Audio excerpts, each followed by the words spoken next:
पहले दुर्गेश जी कुछ कहना चाहते हैं, स्वागत है सर आपका। तो हम तो प्रमोट करते हैं कि आप रिड्यूस, रीयूज, रिसाइकल करें तो करें, बट आप वेस्ट ना करने के लिए ना अपसाइकल करें। ये एक अलग कॉन्सेप्ट है जिसे कहते हैं कि मेरी जितनी जरूरत है मैं उतनी ही चीजें लूं। जैसे अगर मेरी एक टी शर्ट मेरी 5 साल, 6 साल, 10 साल चल रही है, तो मैं ये नहीं कि एक साल पहन के ही फेंक दूं। इसे बोलते हैं अपसाइकल। आप हम तो ये भी प्रमोट, रिड्यूस, रीयूज, रिसाइकल तो करने को बोलते ही है, बट हम ये भी बोलते हैं कि जितनी आपकी जरूरत है, क्योंकि एक एक कोई भी आइटम हो, चाहे आप खाने का आइटम लो या कपड़े का आइटम, इसके पीछे बहुत सारे कार्बन फुटप्रिंट जुड़े होते हैं। तो हम तो यही कहते हैं कि जितनी आपकी जरूरत है आप उतनी ही चीजें लीजिए, अप साइकिल कीजिए, अपने आप को अपग्रेड कीजिए। पर्यावरण है तो हम है, वी आर पार्ट, पर्यावरण से ही हम है। तो हमें कुछ अपनी तरफ से अगर करना है तो जितना हो सके हम वेस्ट या डैमेज इन्वायरमेंट को ना करें, तो that will be a good contribution. Up cycle करें। बिल्कुल बिल्कुल, बहुत सही चीज बताई, क्योंकि आजकल की आधुनिकता के जमाने में हमारी जरूरतें तो पीछे रह गई, ख्वाहिशें बढ़ गई हैं, जिसके चलते हम इतना सामान अपने घर में इकट्ठा कर लेते हैं जिसकी आवश्यकता जनरली हमारे परिवार को होती भी नहीं है। पुराने जमाने को अगर मैं याद करूं तो सबके पास मुश्किल से 10 जोड़ी कपड़े भी नहीं होते होंगे, और आज के टाइम में एक व्यक्ति के पास 100 भी हो तो वो कम है, इतने कपड़े होते हैं और एक साल बाद वो बेकार भी हो जाते हैं। और एक एक चीज और बढ़ी है, जैसा कि हम कहते हैं कि प्लास्टिक जो है, प्लास्टिक के बिना हम रह नहीं सकते, प्लास्टिक तो हमारे जीवन का इसेंशियल पार्ट बन गई है हर जगह में। लेकिन कौन सा प्लास्टिक ऐसा है जो हमारे इन्वायरमेंट को सबसे ज्यादा नुकसान कर रहा है, उसमें एक आम व्यक्ति कैसे डिफरेंशिएट करे, तो उस पर भी थोड़ा प्रकाश डालिएगा। प्लास्टिक, प्लास्टिक कोई भी प्रकार का प्लास्टिक हो। हाँ निक्सा, टेल टेल।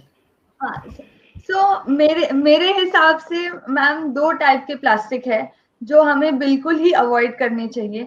एक तो प्लास्टिक है जो गवर्नमेंट ने ट्राई किया बैन करने का, जो 50 माइक्रोन से कम होता है, जो हमारी जो दूध की पैकेट में बात कर रही हूँ, जो ये जो हम कहीं पे भी फरसान जाते खरीदने, कोई भी पैकेट फूड जो खरीदते, या जो आपकी थैली होती है जो आप किराने वाले के पास जाएंगे या कहीं, तो वो वाला प्लास्टिक एकदम हानिकारक है।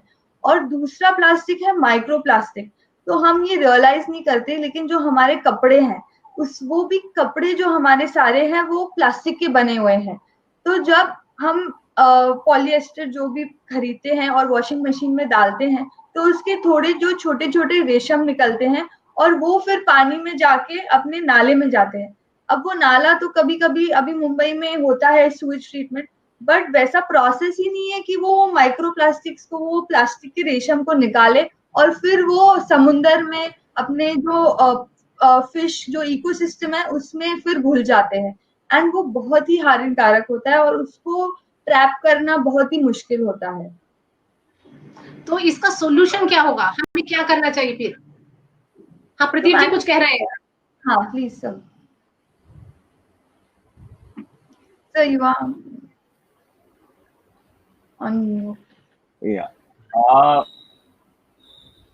प्लास्टिक की बात कर रही है निक्सा, वो अभी मैं कल या परसों की रिपोर्ट में पढ़ रहा था, जो एक स्टडी है यूएस की, कि जो बच्चे का प्लेसेंटा है, जो बच्चा पैदा नहीं हुआ है, उसमें भी वो माइक्रो प्लास्टिक पाया गया है।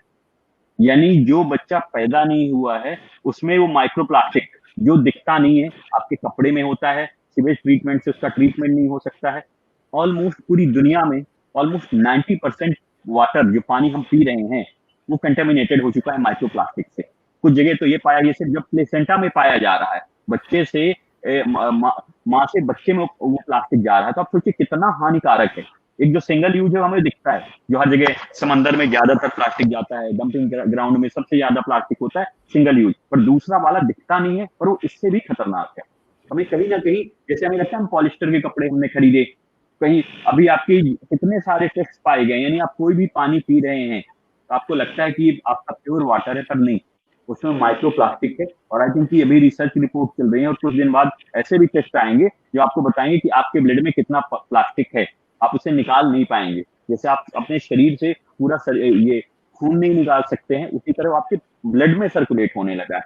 जब बच्चे से माँ में जा रहा है, इससे क्रिटिकल क्या हो सकता है? मैं I think that is the biggest threat. हम चाहते हैं कि हमारे बच्चों का भविष्य सुरक्षित हो, बेहतर हो, हम मेडिक्लेम करते हैं, इंश्योरेंस करते हैं, बट हम ये चीज नहीं ध्यान दे रहे हैं कि छोटी छोटी चीजें हमारी आने वाली जनरेशन को किस तरह से खत्म कर रही हैं।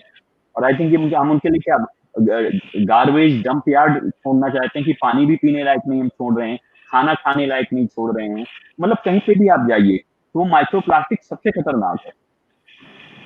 मैं यही एड ऑन करना चाहता था उसमें। ये रिसर्च रिपोर्ट गूगल करेंगे तो आपको आसानी से मिल जाएगी कि micro plastic found in the placenta.